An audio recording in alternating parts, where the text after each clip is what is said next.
Olá, graça e paz da parte de nosso Senhor e Salvador Jesus Cristo. Amém? Seja bem-vindo. Você está no canal Beit Sefé, Escola Bíblica à Distância. Eu estou grato a Deus e feliz pela sua audiência, por você estar conosco semanalmente através das nossas publicações.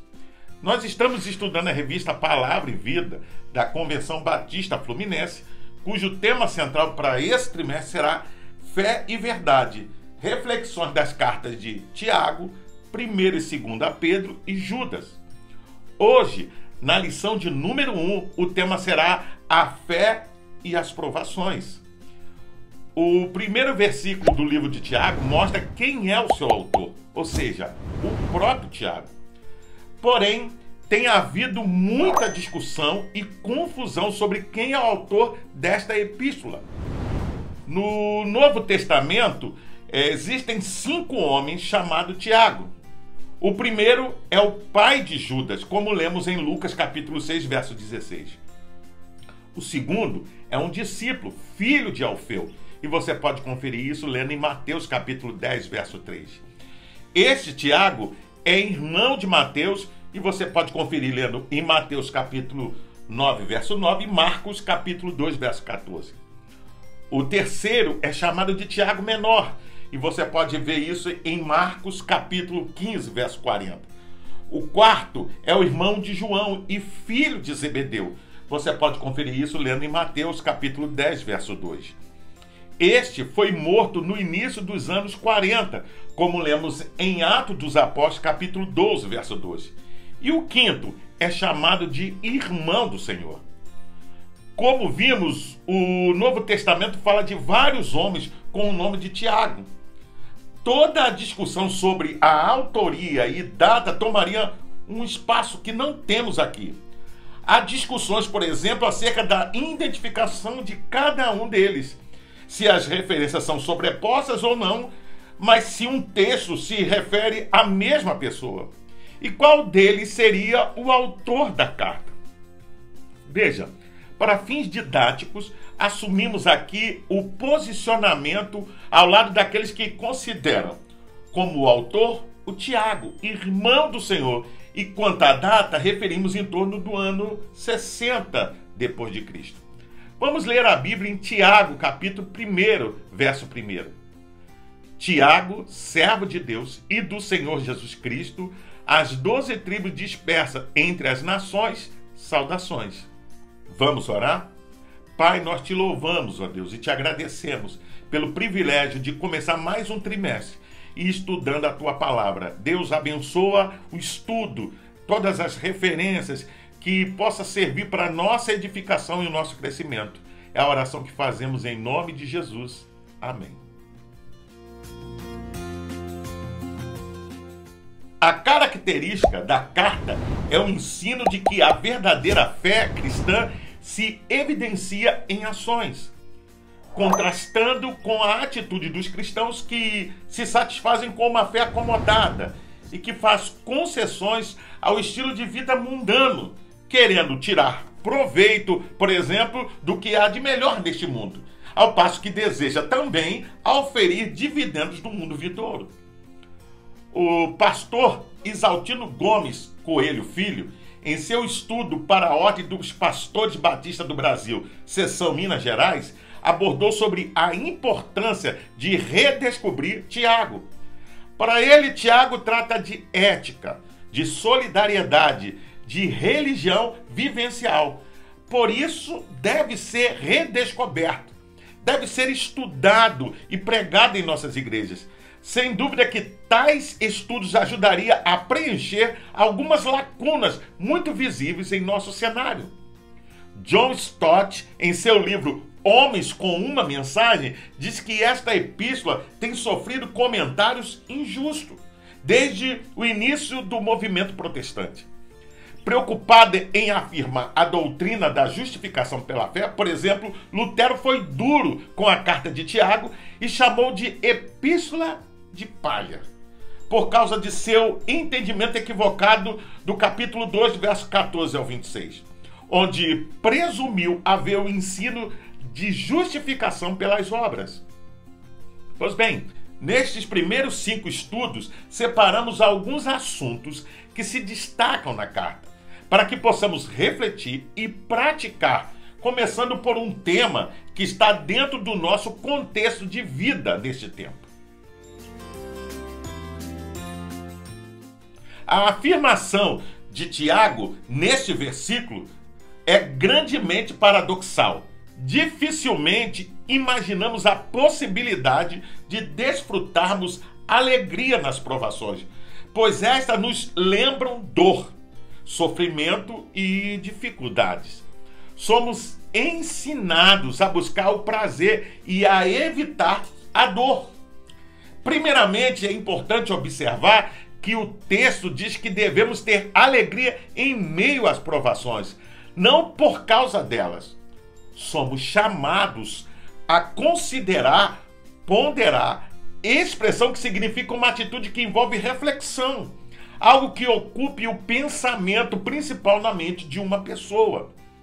O ensino, então, é que, ao virem as provações, devemos exercitar nossa mente e olhar para os resultados benéficos da provação, ao invés de sermos dominados pela reclamação, pelo desespero ou pela revolta pelas circunstâncias que nos oprimem.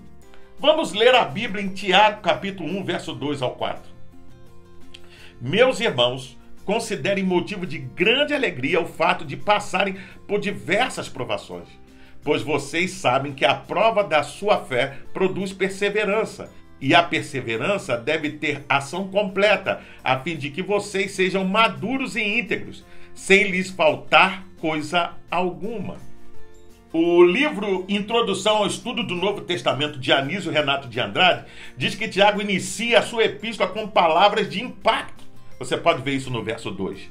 É importante destacar que não faz parte do nosso pensamento moderno uma ideia como essa. Em nosso tempo, procura-se o menor esforço e o maior prazer. A epístola nos mostra que as tentações e as provações são elementos presentes e importantes na vida cristã. Por que essa importância, então? Tiago responde: sabendo que a prova da vossa fé opera a paciência. Você pode ver isso no verso 3. Precisamos saber isso para termos uma atitude positiva diante daquilo que Deus nos envia ou permite. Tudo o que Deus permitir de negativo em nosso caminho terá um propósito e produzirá alguma virtude em nós. Isso, evidentemente, se sairmos vencedores desse processo. É importante discernir entre prova e tentação e suas respectivas origens. A palavra provação, peirasmos, pode ser traduzida por adversidade, problema, julgamento, experimento, aflição e, no aspecto negativo, tentação, como algumas de nossas versões traduzem. O contexto nos leva à preferência por uma das palavras relacionadas à aflição, provação.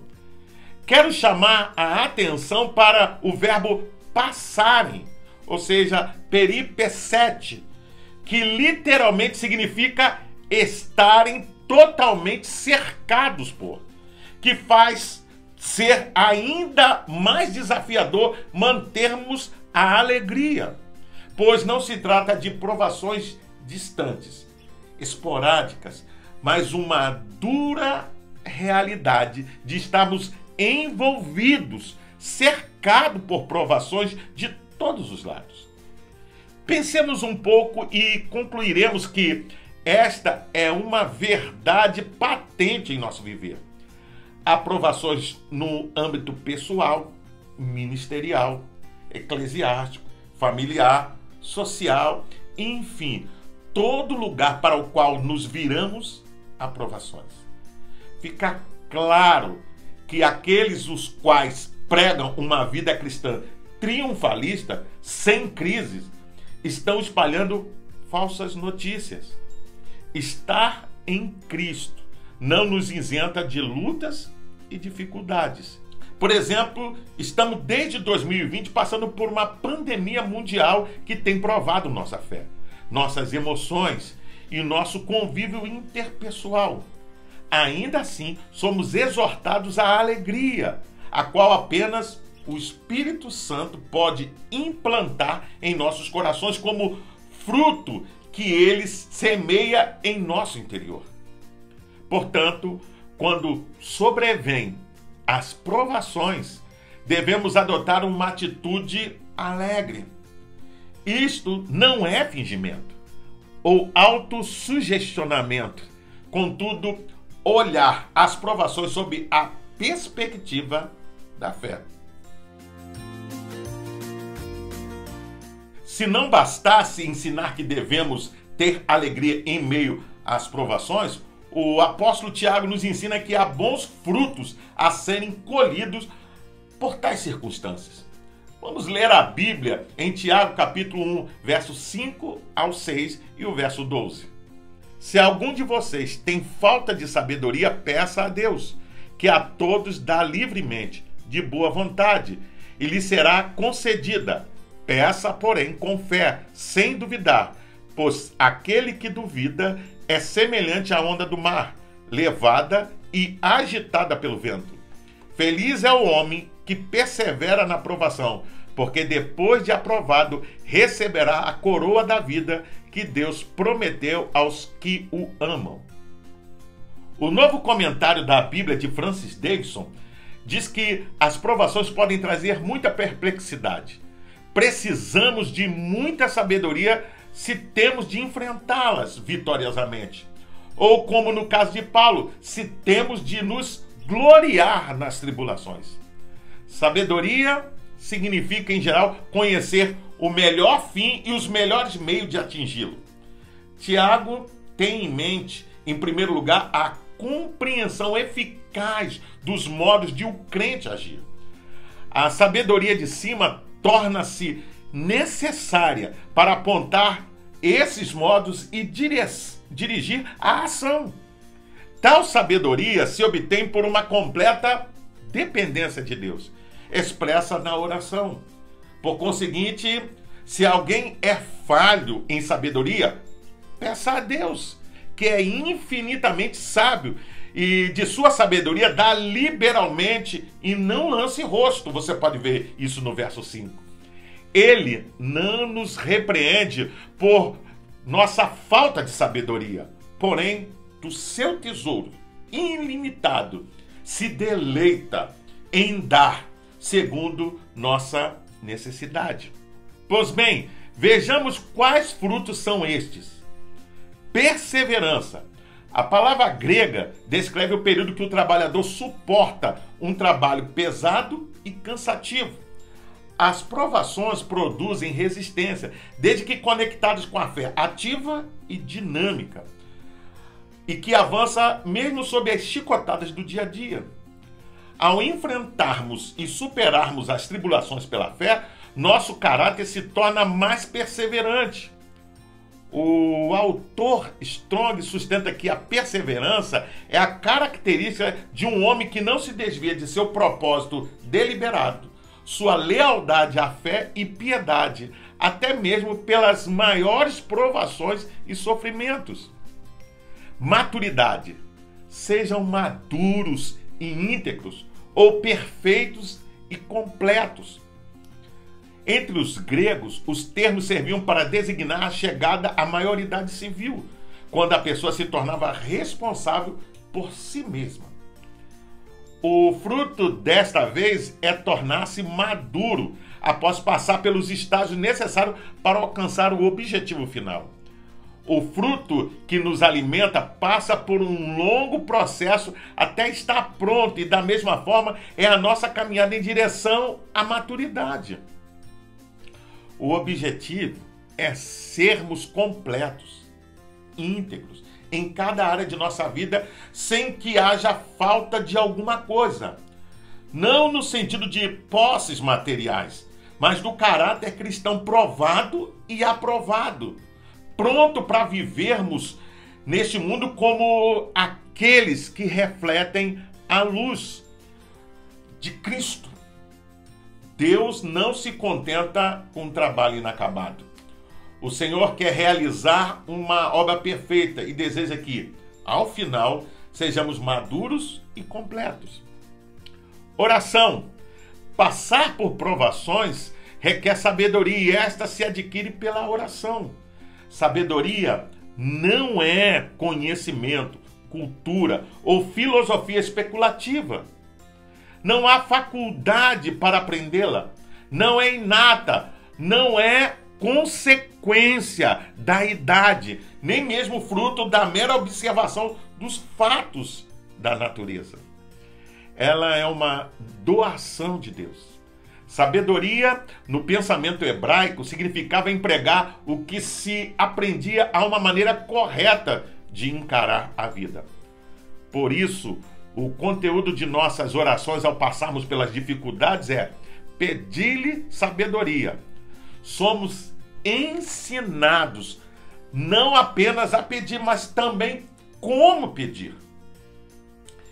Devemos pedir com fé, pois o maior empecilho para as respostas à oração é a incredulidade. Cumprimento das promessas. Aquele que persevera ante as provações é bem-aventurado e receberá a coroa da vida. Essas palavras estão no verso 12. Bem-aventurado.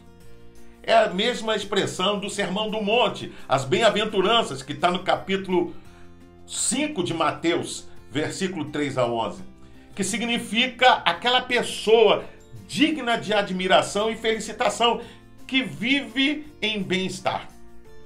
Persevera, hipomeno, no grego, significa ficar, permanecer, sustentar um peso, o que para o crente só é possível mediante a atuação do poder de Deus sobre ele. Estamos de passagem neste mundo e este período é de provações, no intuito de sermos aprovados e recebemos a promessa da coroa da vida.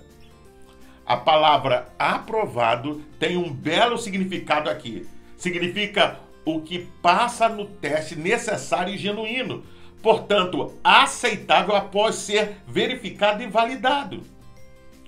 Esta era a palavra usada para confirmar que uma moeda não era falsa após passar pela observação dos especialistas.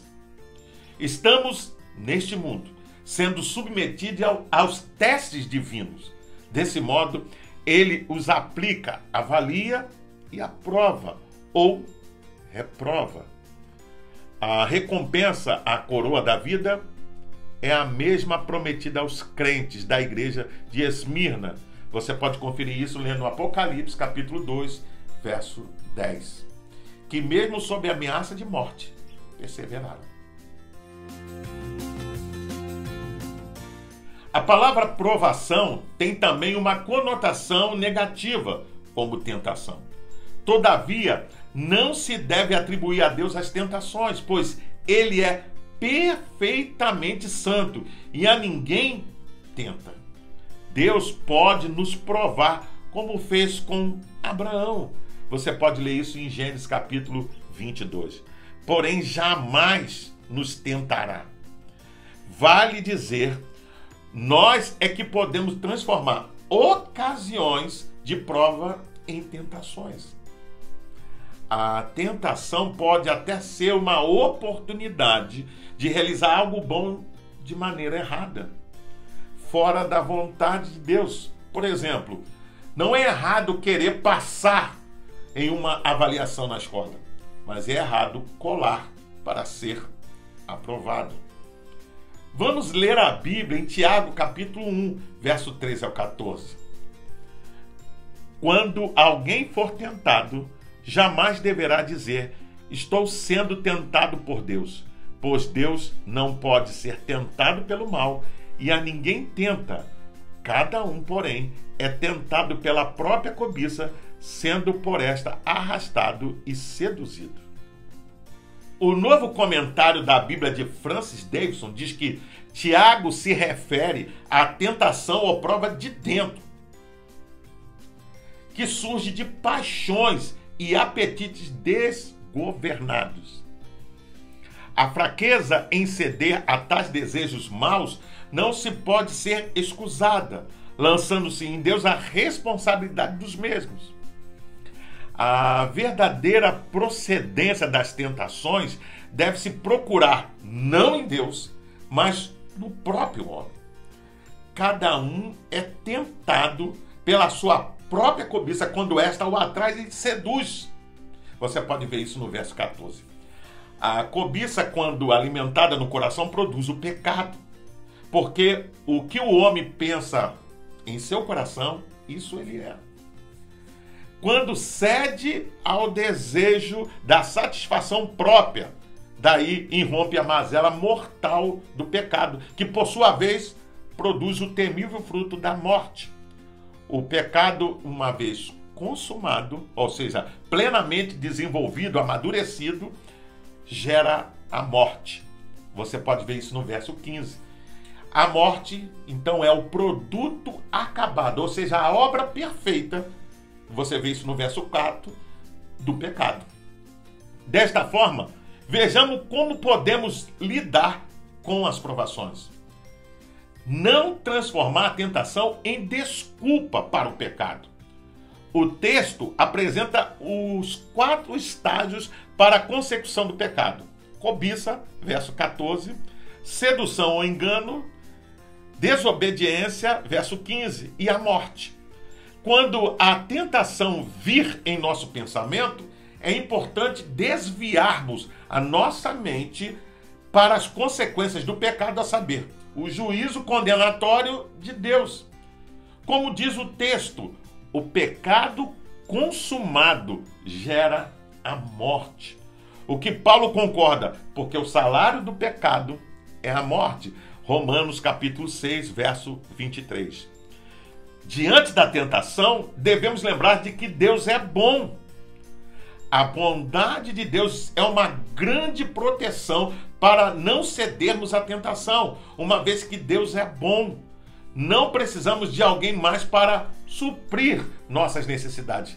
É melhor passar fome dentro da vontade de Deus do que estar saciado fora da vontade de Deus. Uma vez que começamos a duvidar da bondade de Deus, as ofertas de Satanás tornam-se atraentes e os desejos naturais dentro de nós se afloram. O verso 17 nos mostra 4 realidades acerca da bondade de Deus, que jamais devemos esquecer. Ele nos dá de forma contínua. O verbo descendo traz a ideia de descer continuamente. Ele não muda. É impossível Deus mudar. Não pode mudar para pior, porque é santo. Não pode mudar para melhor, porque já é perfeito. Diante da tentação, precisamos lembrar que temos a natureza divina em nós. Deus decidiu nos gerar pela palavra da verdade. Nascemos do alto, pela graça e por meio da palavra de Deus, e não existe nascimento mais nobre do que este. É a experiência de novo nascimento que nos ajuda a vencer a tentação. Se deixarmos a velha natureza, ou seja, do primeiro nascimento, assuma o controle, seremos derrotados. Recebemos a velha natureza, ou seja, a carne de Adão, e ele fracassou. No entanto, se nos sujeitarmos à nova natureza, seremos vitoriosos, pois a nova natureza vem de Cristo e ele é vencedor. Por fim, o livro Introdução ao Estudo do Novo Testamento, de Anísio Renato de Andrade, nos diz que a prova e a tentação revelam o que há em nossos corações. São formas de manifestar o que somos interiormente. Tal demonstração não serve para que Deus nos conheça, pois Ele já nos conhece plenamente. A prova e a tentação mostram para nós mesmos a nossa natureza e fraqueza que talvez não conhecêssemos. Além do autoconhecimento, provas e tentações são oportunidades de aprendizagem, até mesmo quando fracassamos. Você compreende? Tal conhecimento será útil para as próximas vezes, quando passarmos também por outras situações ou por outras provas ou tentações. O Ibsen comenta que o Senhor precisa operar em nós antes de poder operar por meio de nós. Deus passou 25 anos trabalhando na vida de Abraão antes de lhe dar o filho prometido, né? E Abraão se torna amigo de Deus. Trabalhou 30 anos na vida de José, fazendo passar por várias provações antes de colocá-lo no trono do Egito. Ou seja, honrá-lo.